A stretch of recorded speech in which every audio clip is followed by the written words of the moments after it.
علی بھائی سوال ہے ہندوؤں کے تہوار ہولی اور دیوالی کے کھانے کا کیا کیا جائے؟ وش کر سکتے ہیں؟ یہ بڑا سینسٹیو ایشو ہے. پچھلے دنوں آپ کو پتا دیوالی کی جو سرمنی ہے منائی گئی ہے 6 نومبر کو. یہ ہندوؤں کے ہاں 2 بڑے تہوار منائے جاتے ہیں، ہولی کا اور دیوالی کا. اسی طریقے سے کرسچنز کے ہاں بھی یعنی کرسمس کا تہوار منایا جاتا ہے، اور بھی غیر مسلم کے ہاں تہوار منائے جاتے ہیں. اور خصوصاً جو لوگ دوسرے ملکوں کے اندر مقیم ہیں، ہمارے یورپ میں، امریکہ کے اندر، ان لوگوں کو زیادہ تر یہ ایشو ہوتا ہے کہ اب ظاہر ہے کہ وہ ایک ہی آفس میں کچھ ہندو کام کر رہے ہیں، کچھ کرسچنز کر رہے ہیں، کچھ مسلمز ہیں، وہ عید بھی وش کرتے ہیں. تو مسلمان اس وقت تو خیر مبارک بڑے شوق سے لے لیتے ہیں، اور جب کرسمس کی یا ہولی یا دیوالی کی باری آتی ہے اس وقت پھر ہمیں ہی میز کر رہے ہوتے ہیں کہ جناب کیا کیا جائے. تو یہ اب اصولی بات اس حوالے سے سمجھ لیں. پہلی تو بات یہ کہ as far as human dignity is concerned, تو اس دنیا میں جتنے بھی لوگ آباد ہیں، ہیومن ڈگنیٹی میں آپ نے ان کی عزت کرنی ہے، چاہے وہ جیوز ہوں، کرسچنز ہوں، مسلمز ہوں، ہندو ہوں، بدھ مت کے رہنے والے لوگ ہوں. ان سب کے سب لوگوں کے ساتھ کھانا پینا بھی جائز ہے اگر کھانے والی چیز حلال ہو. ٹھیک ہے، ایک پلیٹ میں بھی آپ کھا سکتے ہیں، کوئی اسلام کے اندر اس کی ممانعت نہیں ہے. اب رہا یہ ان کی مذہبی ایکٹیویٹیز کا تعلق، تو چونکہ یہ زیادہ تر مذہبی ایکٹیویٹیز شرک کے اوپر مبنی ہے. شرک کے ساتھ اسلام کو آپ کو پتا ہے ایک خاص مزاج ہے. شرک is the most sensitive issue in the sight of Allah. قرآن حکیم میں کم از کم 2 دفعہ یہ آیت ریپیٹ ہوئی ہے، سورہ النساء کے اندر 116 اور 48 نمبر. ان اللہ لا یغفر ان یشرک بہ ویغفر ما دون ذلک لمن یشاء. بے شک اللہ اس گناہ کو تو معاف نہیں کرے گا کہ کوئی اللہ کے ساتھ کسی قسم کا شرک کرے، اس کے علاوہ ہر گناہ معاف کر دے گا. دنیا میں جتنے بھی گناہ ہیں وہ شرک کی ہی درخت کے آپ سمجھ لیں شاخیں ہیں کسی نہ کسی فارم میں، اور جتنی دنیا میں نیکیاں ہیں وہ توحید کے شجرہ مبارکہ کی شاخیں ہیں. یہ جو مذہبی ایکٹیویٹیز ہیں دوسرے مذاہب کی، چاہے وہ جیوز کی ہوں، کرسچنز کی ہوں یا ہندوؤں کی ہوں، یہ زیادہ تر شرکی ایکٹیویٹیز ہیں. اب وہ شرکی ایکٹیویٹیز کے اندر مسلمان تو حصہ لے ہی نہیں سکتا. پھر کھانے پینے کا جو تعلق ہے، اگرچہ ان شرکی ایکٹیویٹیز کا کھانا پینا حلال بھی ہو، یعنی کوئی سبزی پکا کے لے آتا ہے، لیکن چونکہ وہ جس نام پر ہو رہی ہے نا وہ شرک والا معاملہ ہے، تو اس لیے اسلام اس کو انڈورس نہیں کرے گا. قرآن حکیم میں اگر آپ سورۃ المائدہ پڑھ کے دیکھیں نا، تو غیر اللہ کے نام کا جو کھانا ہے، اللہ کے علاوہ کسی اور کی تقرب کے لیے یا اس پہ غیر اللہ کا نام بولا گیا ہو، اعوذ باللہ من الشیطان الرجیم. آیت نمبر ہے 3 سورۃ المائدہ کی. اللہ تعالیٰ فرماتا ہے حرمت علیکم المیتہ، تمہارے لیے حرام کر دیا گیا ہے مردار، والدم، اور بہتا ہوا لہو. یعنی جو ذبح کے وقت جانور کا خون نکلتا ہے نا، یہ خون ہے تو پاک ہے لیکن پینا حرام ہے. اسی طریقے سے شراب جو ہے کپڑوں کو لگ جائے تو کپڑے ناپاک نہیں ہوں گے، لیکن شراب پینا حرام ہے. اسپرٹ ہو جائے، الکوہل ہو جائے. اسی لیے ہم وہ کہتے ہیں کہ آپ اسپرٹ والا جو الکوہل والا پرفیوم بھی استعمال کر سکتے ہیں، وہ آپ پی نہیں رہے ہوتے. وَلَحْمُ الْخِنْزِيرِ، اور خنزیر یعنی سور کا گوشت، پگ کا گوشت. یہ اصل میں ایک ایشو ہے کہ یہ ایسا جانور ہے جو سبزی خور بھی ہے، گوشت خور بھی ہے. ویسے سارے سبزی خور جانور جو ہیں، جو بہیمۃ الانعام ہیں، وہ حلال ہے، لیکن اس کے بارے میں جب پوچھا گیا کہا گیا نہیں یہ حرام ہے.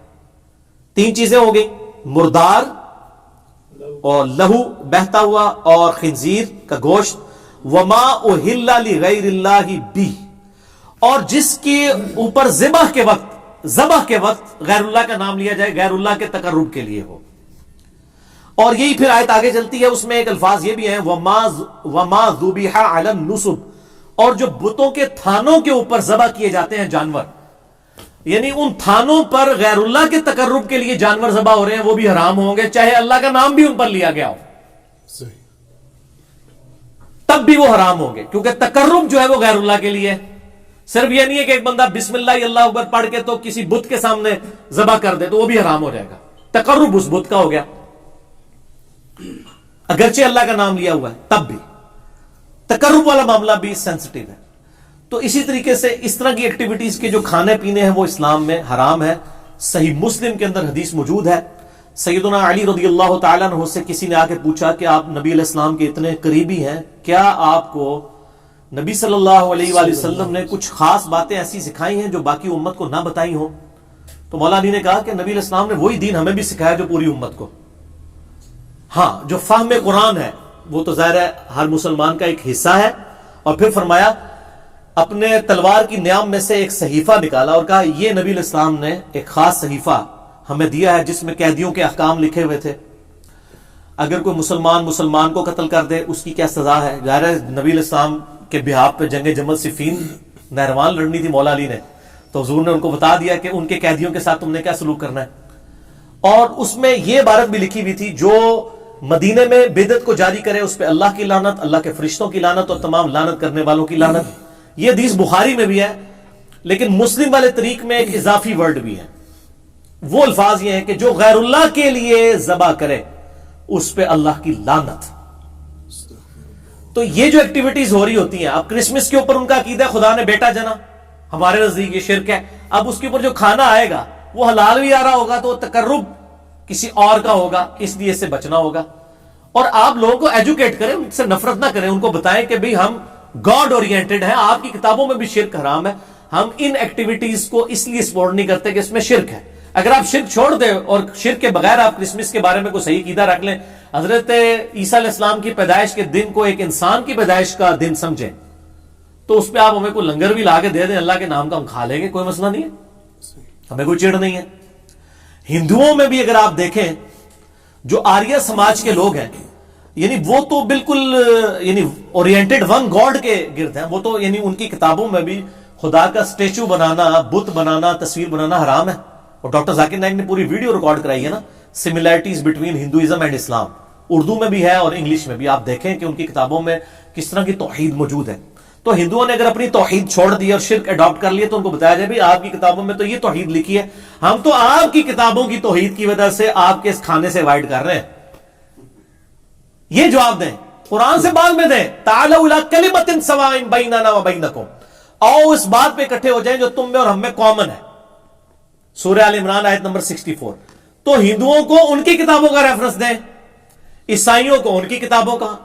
ایک اور لیکچر دیا ڈاکٹر ذاکر نائک نے، سملیرٹیز بٹوین کرسچینٹی اینڈ اسلام، اردو میں بھی ہے انگلش میں بھی. اس میں انہوں نے بتایا کہ اس میں بھی سور کا گوشت حرام ہے، شراب حرام ہے، یہ چیزیں ان کو بتائیں تو انشاءاللہ تعالیٰ لوگ حق بات قبول کریں گے. آپ بتانے کا سٹائل آپ کا ٹھیک ہونا چاہیے. اور یہ جو میں نے دعویٰ کیا نا کہ اگر اللہ کے نام کی بھی آپ ذبح کریں گے، یہ لفظ ذبح ہوتا ہے زبر کے ساتھ، ویسے اب ذبح بھی اردو میں چل جاتا ہے کیونکہ مولوی غلطیاں نکالتے ہیں، اس لیے میں زبر زیر کا بھی بتاتا ہوں. آپ اللہ کے نام کا بھی اگر ذبح کریں گے کسی تھام کے اوپر جا کے تب بھی حرام ہوگا. کسی مزار کے اوپر جا کے، چاہے وہ بابا گرو نانک کا مزار ہو یا کسی مسلمان کا مزار ہو، وہ حرام ہو جائے گا کیونکہ یہ نبی علیہ السلام کی مخالفت میں ہے. صحیح مسلم میں حدیث ہے، میں تمہیں منع کرتا ہوں قبروں پر عمارتیں بنانے سے، قبروں کو پکا کرنے پہ اور ان پہ بیٹھنے سے. لائیو بیٹھنا بھی حرام ہے، مجاور بن کے بھی بیٹھنا. جو نبی علیہ السلام کی مخالفت پہ چیزیں بنی ہیں ان تھانوں کے اوپر، چاہے وہ ہندوؤں کے ہوں، سکھوں کے ہوں یا مسلمانوں کے ہوں، وہاں پہ اللہ کے نام کا ذبیحہ بھی حرام ہوگا کھانا. اس کے ثبوت میں سنن نبی داؤد کے اندر ایک حدیث موجود ہے. ایک صحابی نے منت مانی کہ میں مقام بوانا پر جا کر اونٹ قربان کروں گا. نبی علیہ السلام نے اس صحابی کو بلا کے پوچھا یہ کسی خاص مقام پہ تم اونٹ جو ذبح کرنے جا رہے ہو، کیا زمانے جاہلیت میں وہاں کوئی مشرکانہ میلہ تو نہیں لگتا تھا؟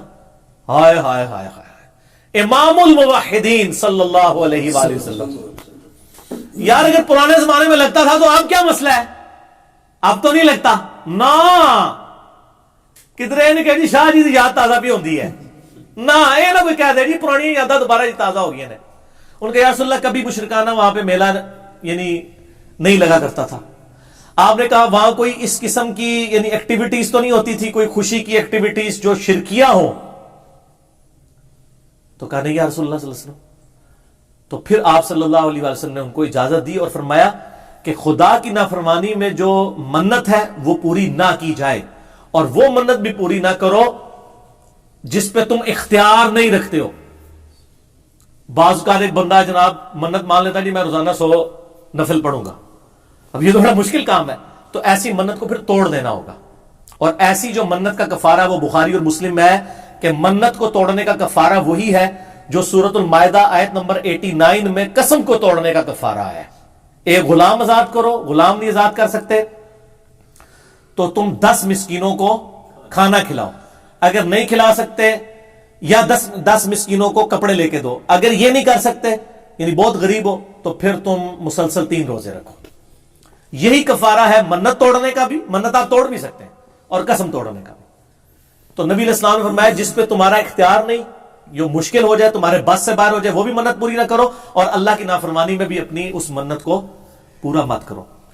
اور جہاں تک تعلق ہے نا مشابہت اختیار کرنے کا، وہ ابو داؤد میں حدیث ہے جس نے جس قوم کے اندر مشابہت کی وہ اسی قوم میں شمار کیا جائے گا.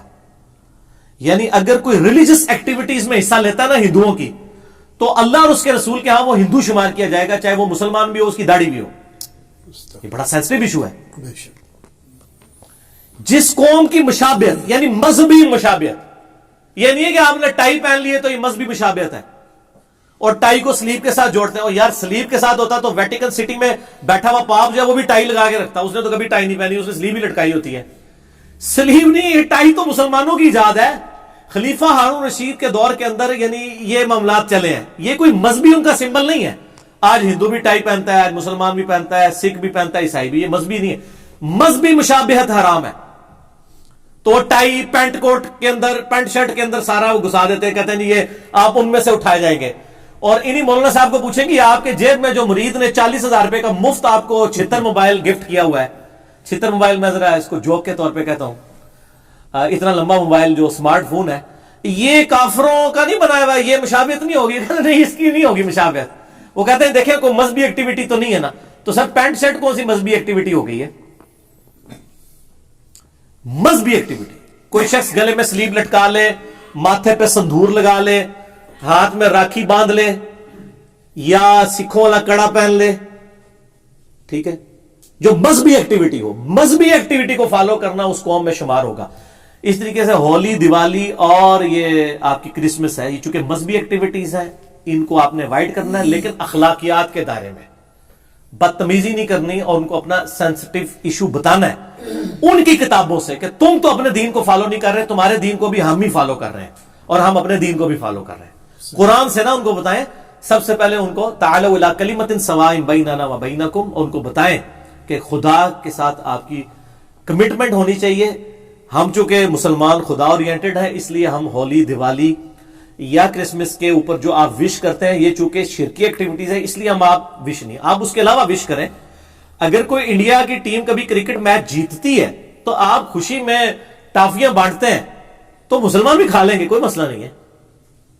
ٹھیک ہو گیا، ہمیں کوئی اعتراض نہیں ہوگا، یہ مذہبی ایکٹیویٹی نہیں ہوگی. ونس جب آپ مذہبی ایکٹیویٹی کریں گے، کفار کے ساتھ مشابہت ہوگی، وہ بڑا پھر سینسٹیو ایشو ہو جائے گا. اس لیے اس کو آپ نے اوائڈ کرنا ہے. اس کو اوائڈ کرنے کا طریقہ بھی میں نے بتا دیا. خالی میں لاہور دا راہ نہیں دسیا، لاہور جانے کا کرایہ بھی دے دیا، صرف راستہ نہیں بتایا آپ کو کہ اس طریقے سے اس ایشو کو غیر مسلم ملکوں میں رہنے والے لوگ ٹیکل کریں. ہندو کوئی کہ ان کو کہ آپ کی کتابوں میں شرک غلط لکھا ہوا ہے، غیر اللہ کے نام کی نیاز نہیں ہو سکتی. کرسچنس کو بھی بتائیں اور کہ یہ آپ اپنی کتابوں پہ نہیں چل رہے، دیکھو ہم مسلمان آپ کی کتابوں پہ آپ سے بڑھ کر چل رہے ہیں. آپ بھی ان چیزوں کو دیکھیں. ٹھیک ہو گیا؟